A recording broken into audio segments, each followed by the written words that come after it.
Hello, and welcome back to the desk. I'm a little under the weather, so I'll probably sound a little different. But thank you for joining me, and let's continue where we left off. So, Genesis 40, Joseph interprets two prisoners' dreams. I love Joseph's story, by the way. Anyway, here we go. After this, the king of Egypt's cupbearer and baker offended their master, and the king of Egypt. Pharaoh was angry with his two officers, the chief cupbearer and the chief baker, and put them in custody in the house of the captain of the guards in the prison where Joseph was confined. The captain of the guards assigned Joseph to them as their personal attendant, and they were in custody for some time. The king of Egypt's cupbearer and baker, who were confined in the prison, each had a dream. Both had a dream on the same night, and each dream had its own meaning. When Joseph came to them in the morning, he saw that they looked distraught. So he asked Pharaoh's officers who were in custody with him in his master's house, "Why do you look so sad today?" Wait, did he ask the guard or Pharaoh's officers? Oh, okay, he's talking about the two. Okay. "Why do you look so sad today?" We had dreams," they said to him, "but there is no one to interpret them." Then Joseph said to them, "Don't interpretations belong to God? Tell me your dreams." So the chief cupbearer told his dream to Joseph. "In my dream, there was a vine in front of me. On the vine were 3 branches. As soon as it budded, its blossoms came out and its clusters ripened into grapes. Pharaoh's cup was in my hand, and I took the grapes, squeezed them into Pharaoh's cup, and placed the cup in Pharaoh's hand." "This is its interpretation," Joseph said to him. "The 3 branches are 3 days. In just 3 days, Pharaoh will lift up your head and restore you to your position. You will put Pharaoh's cup in his hand." Continuing. Let me get the little page holder.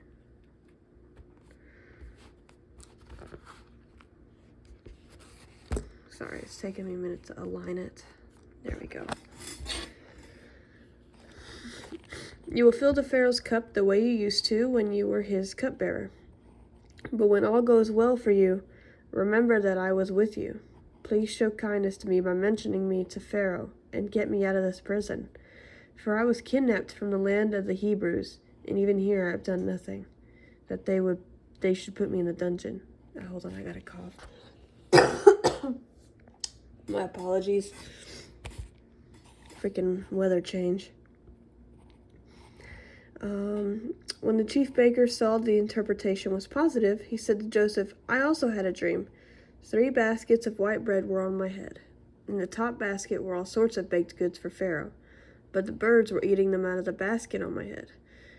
"This is its interpretation," Joseph replied. "The 3 baskets are 3 days. In just 3 days, Pharaoh will lift up your head from off you and hang you on a tree. Then the birds will eat the flesh from your body." Oh my gosh. I forgot about this. He said he'll lift up your head from off you. No way. On the 3rd day, which was Pharaoh's birthday, he gave a feast for all his servants. He elevated the chief cupbearer and the chief baker among his servants. Pharaoh restored the chief cupbearer to his position as cupbearer, and he placed the cup in Pharaoh's hand. But Pharaoh hanged the chief baker just as Joseph has explained to them. Yet the chief cupbearer did not remember Joseph. He forgot him. Oh, dang. Joseph interprets Pharaoh's dreams. Genesis 41. At the end of 2 years, Pharaoh had a dream. He was standing beside the Nile, while 7 healthy-looking, well-fed cows came up from the Nile and began to graze among the reeds. After them, 7 other cows, sickly and thin, came up from the Nile and stood beside those cows along the bank of the Nile. The sickly, thin cows ate the healthy, well-fed cows. Then Pharaoh woke up. He fell asleep and dreamed a second time. 7 heads of grain, plump and good, came up on one stalk. After them, 7 heads of grain, thin and scorched by the east wind, sprouted up. The thin heads of grain swallowed up the 7 plump, full ones. Then Pharaoh woke up, and it was only a dream.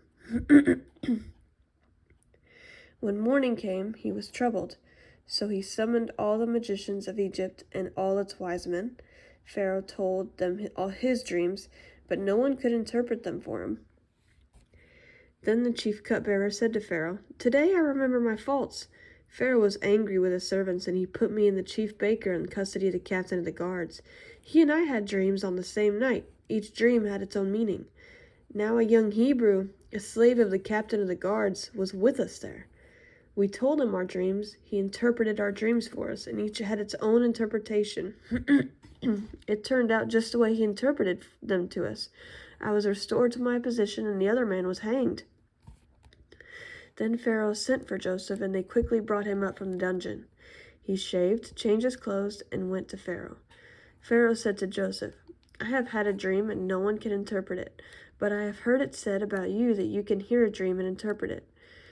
"I am not able to," Joseph answered Pharaoh. "It is God who will give Pharaoh a favorable answer."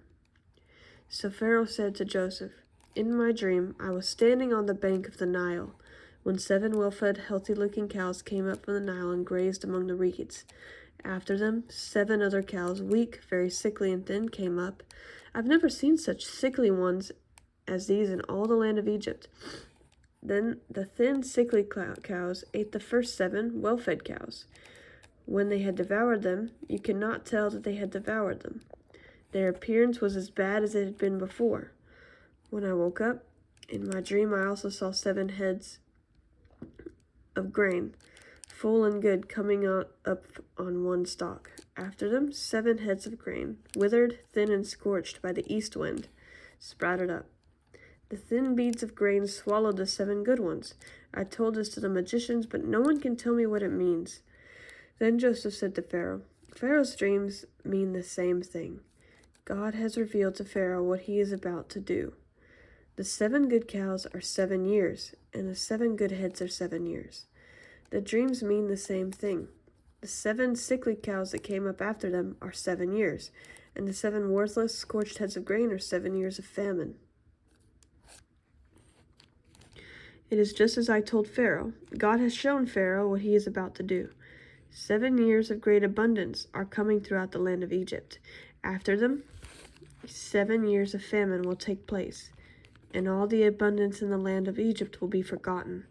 The famine will devastate the land. The abundance in the land will not be remembered because of the famine that follows it, for the famine will be very severe. Since the dream was given twice to Pharaoh, it means that the matter has been determined by God, and he will carry it out soon. So now, let Pharaoh look for a discerning and wise man and set him over the land of Egypt. Let Pharaoh do this. Let him appoint overseers over the land and take 1/5 of the harvest of the land of Egypt during the 7 years of abundance. Let them gather all the excess food during these good years that are coming. Under Pharaoh's authority, store the grain in the city so they may preserve it as food. The food will be a reserve for the land during the 7 years of famine that will take place in the land of Egypt.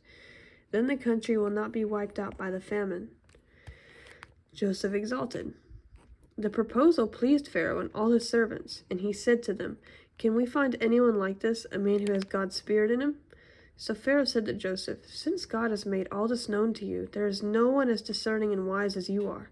You will be over my house, and all my people will obey your commands. Only I, as king, will be greater than you." Pharaoh also said to Joseph, "See, I am placing you over all the land of Egypt." Pharaoh removed his signet ring from his hand and put it on Joseph's hand, clothed him with fine linen garments, and placed a gold chain around his neck. He had Joseph ride in his 2nd chariot, and servants called out before him, "Make way!" So he placed him all over the land of Egypt. Pharaoh said to Joseph, "I am Pharaoh, and no one will be able to raise his hand or foot in all the land of Egypt without your permission." Pharaoh gave Joseph the name Zaphenath-Paneah, and gave him a wife, Asenath, daughter of Potiphera, priest at On. And Joseph went throughout the land of Egypt. Joseph's administration. Joseph was 30 years old when he entered the service of Pharaoh, king of Egypt. Joseph left Pharaoh's presence and traveled throughout the land of Egypt. During the 7 years of abundance, the land produced outstanding harvests. Joseph gathered all the excess food in the land of Egypt during the 7 years and put it in the cities. He put the food in every city from the fields around it. So Joseph stored up grain in such abundance like the sand of the sea that he stopped measuring it because it was beyond measure.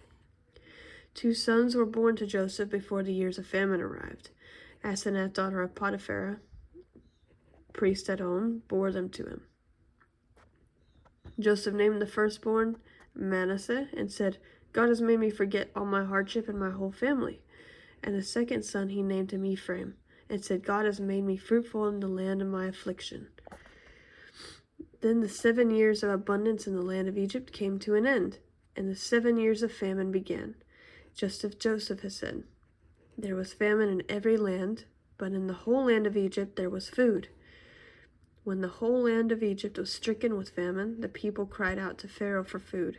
Pharaoh told all Egypt, Go to Joseph and do whatever he tells you. Now the famine is spread across the whole region, so Joseph opened all the storehouses and sold grain to the Egyptians, for the famine was severe in the land of Egypt. Every land came to Joseph in Egypt to buy grain, for the famine was severe in every land. We will continue in the next one.